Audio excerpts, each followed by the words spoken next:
Right, hello, I'm Deb, and I haven't done this before. Well, that's not true, actually. I did it a little while ago, but I filmed it the wrong way around. So we're trying again. I live in Yorkshire and I sew, and yesterday, Jem of Bobbins and Bolts and I and my eldest daughter went on a bit of a fabric road trip, and I thought you might like to see the fabrics from that and some recent fabrics that I've obtained from a couple of sources. So if that's something that interests you, please stay tuned. And if you like what I'm doing, please like and subscribe and do all that YouTube stuff that I don't really know about. And give me a comment down below and let me know what you think of the fabrics and which is your favourite and all those kinds of things, please. Right, let's get on. So the first place we went to yesterday, I'm going to come back to later in the video because that was Fabworks and I've been there lots of times before. The second place I went to was Manjit's Lucky Fashion Dewsbury. Now I haven't been there before and I haven't met Manjit before. She moved shops from 2 doors down on the same street last week and I couldn't go. So we were keen to make a special visit to go and explore her fabrics. And it was definitely worth it if you can get by train to Dewsbury. It's just by the train station. And I'm sure if you're local you've already been. Manjit was lovely. As soon as we walked in the door we were offered a cup of tea and the big girl got fed Kit Kats. So the added bonus was that we got some fabric too. So the first fabric that we got is a cotton. It's this fabric's been about for ages and I've been looking at it, and also it's an embroidered version that was very similar for a long time. It has a blue, almost lilac stripe and red and pink flowers with little leaf accents. And I think this could be lots of things. It would make a really nice button-up shirt, but also in my head it was going to maybe be my first version of the Roscoe Bias by True Bias. Now that's a pattern that I bought for the first time last month. Hopefully you'll be able to see the line drawings because there was a sale on, I think. And the main reason I haven't made it before was because I wasn't sure about that raglan sleeve. But I've recently made the Pauline Alice Ibby dress, and that has a raglan sleeve, and actually I really like that on me, so I thought I'd give this a go. It's supposed to be really oversized, so before I decide on sizing I'm going to have to kind of have a bit and explore and see what I think, but that's certainly a possibility for that. But I think it would also make a really nice button-up shirt, or a dress, or about 160 other things. So that was £5 a metre, which I thought was really good, and is just about to go in the washing machine. Fabric number 2 is another one for me, and it is this beautiful cotton sateen.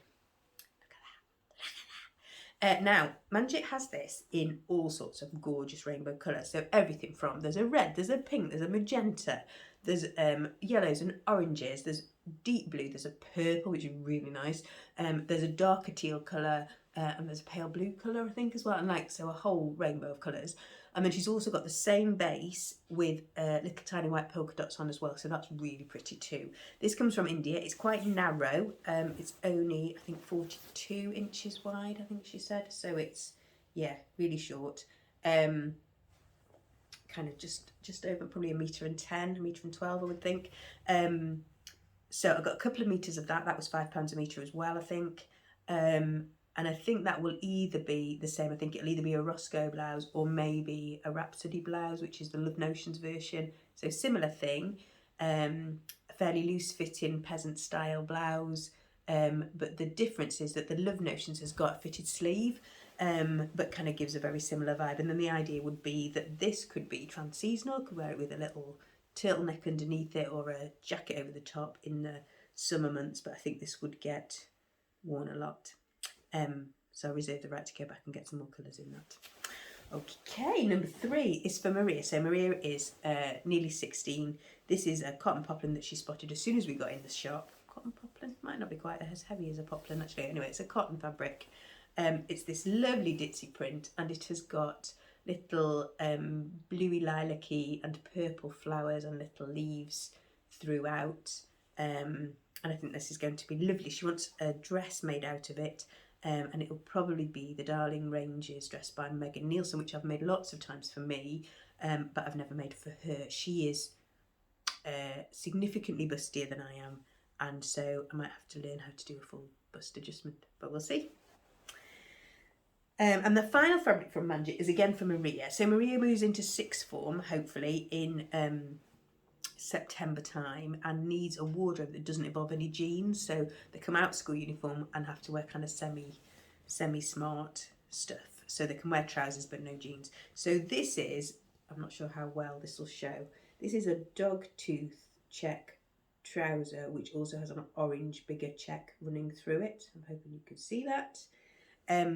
It's a really nice weight, so it's not too heavy, it's not too, I think it's a wool blend possibly, but it hasn't got loads of wool content in it, so hopefully won't be too itchy. And I think this might be the by hand London Jackie trousers, which I've made for me a couple of times, but Ree also likes, she steals my Lander pants, and I've also got a pair of Nelly Joggers, which are like a cuffed trouser pattern with a flat front, big pockets, elastic waist at the back, and then a cuff at the bottom, and she really likes those. We also looked at the Untitled Thoughts Chandler pants, but I'm not sure that's different enough from the patterns that I've already got to warrant me buying, because I have a lot of pounds. Okay, I think that's it from Manjit. So suffice to say, we will be going back again, I am sure, and Manjit was lovely, and her fabrics are lovely, and her shop looks fantastic. So thank you if you watch this, Manjit, for making us so welcome. It was lovely to meet you. Okay, we also, obviously the purpose of the exercise was to get some fabric for Maria's prom dress. So she had found a couple of styles. We've got a Pinterest board going on.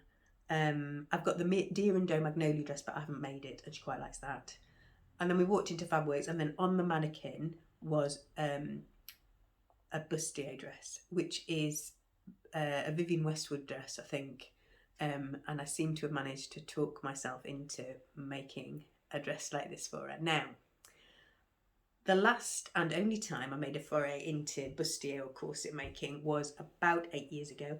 It was just after I started sewing, and I think I'd literally made an A-line skirt, and then my sister had a party with a theme of movies. Now, I think it was actually when she was marrying her first wife, and it was their hag do, so their stag meets hen, so hag do, and I decided I wanted to go as Rapunzel, so I drew and then made Rapunzel's dress with a corset style top, detachable sleeves, a three layered, so like a tulle and a satin and an organza and skirt, and I just drew it and found the fabrics and cut it out and sewed it up. And I obviously had not a clue what I was doing. The seams aren't finished. It is not an excellent piece of dressmaking, but it showed me that you could draw something and, with not very much skill at all, make it into something that you could wear. And I think that's fairly magic, to be honest. And it's still part of why I love doing it today, is I can draw a thing and pick the fabric and sew a bit and tweak a bit and make the thing. Do you know, it's fantastic, isn't it? So yes, if I can find a picture of that Rapunzel dress, I'm not sure what state I was in the pictures, to be fair, but we will, I'll pop it up, and you can see what you think of that. I'll also try and put in a picture of the Fabworks dress too, so you can see what I mean. But the fabric that we came away with is this. So it's a deep red, like wine burgundy colour, sateen, cotton sateen, I think. It's got a nice structure, holds its shape well, and I think it'll do really nicely. We might need to interline it for the bodice part of it, but she looks really nice in it, and I'm hoping there might be a little bit left over for me, but maybe not. It had a mark at 3.5 meters, I think, and I reckoned I needed about 6. Well, I need 5 officially, so 6. And so the lady threw in an extra metre for free, which was really kind of her. And I think it was £7 a metre. So that one's from Fabworks, and that's the only thing I bought from Fabworks. So I was feeling quite smug before we went up the road to Dewsbury. Okay, now the other place that I got some fabric from this month was, sorry, this is quite a lot of fabric. The other place I got fabric from this month was in a fabric swap. So So Yellow for Endo has been on, which is a charity for raising money for endometriosis awareness and research. And I don't really wear yellow. I know I've got some mustard in this little bodysuit, but I essentially don't wear yellow at all. So I thought a better way to get involved was to purchase some fabric from somebody who was donating their profits across. So I got a couple of fabrics. So the first is this, which is really fun. It's a cotton dobby fabric in a kind of mint colour with little watermelons all over it. And this is for my 12-year-old who wants a top. And the top we've probably come up with is this, which is the Stitch Witch Patterns Tudor Blouse Tie Hack. Now I have made a toile of this for me before, but I never made the proper version. I think maybe just because it was the wrong time of year. It came up slightly short because you could only do the hack on the shorter version, so it's supposed to be cropped. But because I'm short-waisted, it actually nearly works as a full length on me. And obviously my 12-year-old is not really bothered about whether she shows her tummy button or not. So I think we can probably just go with it. So we'll see how that one turns out. And the other fabric that I got from that person was this, which is a giraffe print in a navy and black stretch fabric, which has got a loop back, not too heavy, some stretch in both directions. And this is going to be a sweatshirt, and it's probably going to be this one, which I haven't made before. This is a Fibre Mugliona, and I thought it would be nice to add another sweatshirt pattern to my rotation. So I currently have an I still don't know if it's a zebra or a lion, whichever the one is that's got the big sleeve and then the long cuff. And I have one in a Liberty sweatshirting, which is like a Monet style in purples and greens and pinks, and is just lovely. And I have worn that. I've worn it across the seasons. I've worn it with everything, and it's starting to look a bit tired. My other recent one is the Fibre Mood Alice, which is a reversible, which has a V at the front and a round neck at the back, and you can switch it round. But it has a facing, and I haven't quite perfected the finishing of that. You could top stitch it down all the way, and I'm not sure quite that I know like how that looks. So that was the other one that was in contention. With the thinking being that if I like this new sweatshirt pattern, that I'll get some of that lovely, now is it Meat Milk or Mind the Maker? Can't remember. Tencel sweatshirting from Lamazi Fabrics, I think, which was just lovely. I made a Marlowe in that last year, and it has washed and worn beautifully and is a very lovely fabric. So that would be my thought, is that I could do it in this, and then if I like it, I might get some interesting colours or prints in an expensive base to make a couple more sweatshirts. Okay, so that's that. So that was the So Yellow for Endo ones. And then the other fabric I got was my Mother's Day fabric. Now, I have 3 kids, and I found that if I leave Mother's Day to my children, I tend to get fairly random gifts that sometimes don't get the best use made out of them. So I sent a link to my daughter, who sent it to my husband, and the fabric arrived. This fabric came from the Draper's Daughter, Karen at the Draper's Daughter, which is it's a fabric that I have been listing after for quite a long time. I have a kind of rule, soft rule, that if in my stash I have a fabric by a designer in a pattern that is not made up, I am not allowed to buy the same pattern in a different base or a different colour until the first lot's made.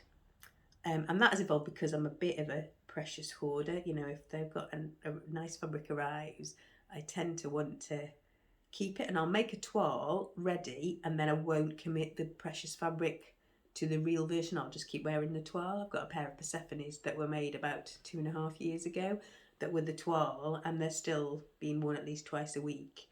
and they look so tatty, and I just need to make the proper version, and yet I just keep wearing the 12. Bizarre, don't really understand it. Anyway, I digress. So the fabric is this.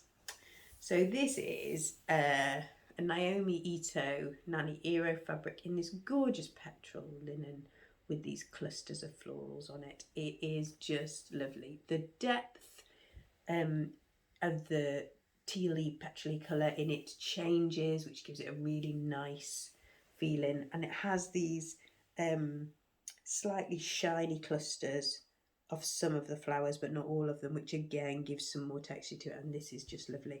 Now, when it was coming, this I thought I was going to make I've forgotten the name again. God.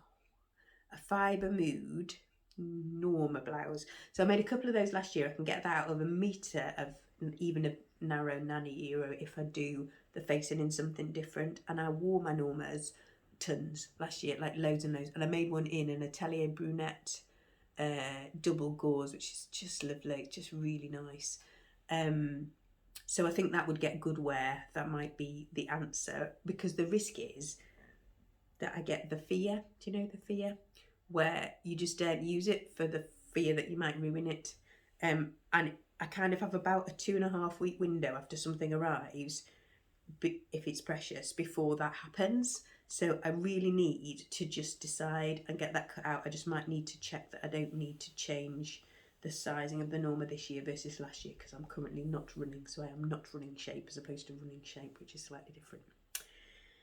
And I think that's it. I might do a makes video or a what I made this month video, because when I started to write stuff down, actually I made quite a lot of things this month. But we'll see. If you've stayed with me this long, thank you very much for watching. Please let me know which your favourite fabrics are, and if you've been to visit that Manjit at Lucky Fashions Dewsbury, or if you would think about doing that. And I'll see you again soon. Please do all the YouTube stuff of liking and subscribing and all that palaver.